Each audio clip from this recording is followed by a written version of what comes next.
الإخوان السلام عليكم.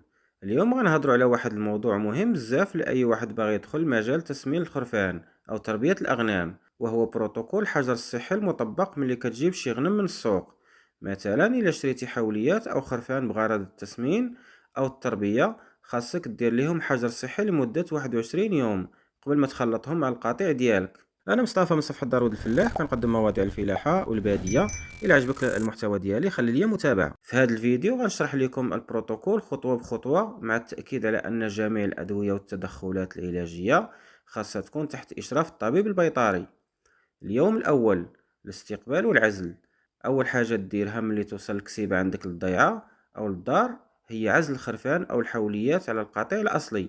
وفر لهم منقي بالقياس، اعطيهم شوية ديال التبن باش يرتاحوا من عملية النقل.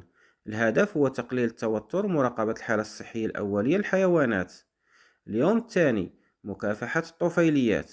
في هذه المرحلة كنعالج الطفيليات الداخلية والخارجية باستعمال واحد من هذه المواد الفعالة. الخيار الأول: إيفيرمكتين، حقنة كندقوها تحت الجلد، والجرعة كتعطى على حساب الوزن وتعليمات البيطري. الخيار الثاني: رايبلبيندازول، كنشربوه للخروف، والجرعة كتعطى على حساب الوزن وتعليمات البيطري. الهدف القضاء على الديدان المعوية وبعض الطفيليات الخارجية مثل الجمل والجربة.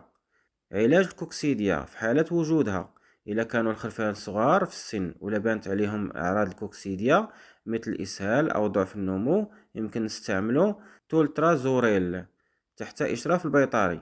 دعم عام الحيوانات في هذه الفترة من خلال توفير فيتامينات دي 3 الأملاح المعدنية والفيتامينات CMV، توفير التبن والماء النقي.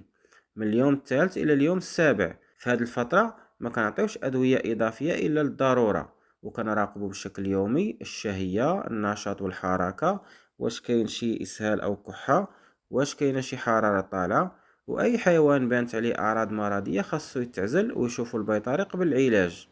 اليوم السابع: ملي كيدوز أسبوع على تواجد الخرفان أو الحوليات عندك، كدير التلقيح ضد التسممات المعوية الناتجة عن بكتيريا الكلوستريديا، والمعروف عند الكسابة باسم الجلبة ديال المرارة. والجرعة الثانية من اللقاح كتعاودها بعد 21 يوم، من اليوم الثامن إلى 21. كنستمروا في المراقبة والتغذية التدريجية، وفي حالة لبان إسهال، هزال، كحة، ضعف الشهية، فالعلاج هنا كيكون حسب الحالة وبعد استشارة الطبيب البيطري. اليوم 21: نهاية الحجر الصحي.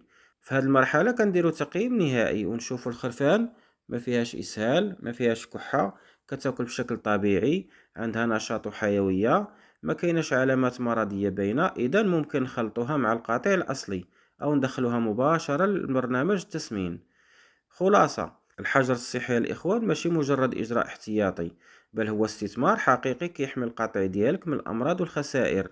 وديما تفكر باللي الوقاية أقل تكلفة من العلاج، وأن نجاح مشروع التسمين كيبدا من أول يوم كتدخل فيه الكسيبة للضيعة. الله يبارك لكم في الرزق ديالكم، وما تنساوش تشاركوا هاد المعلومات مع أي مربي أغنام غادي يستافد منها.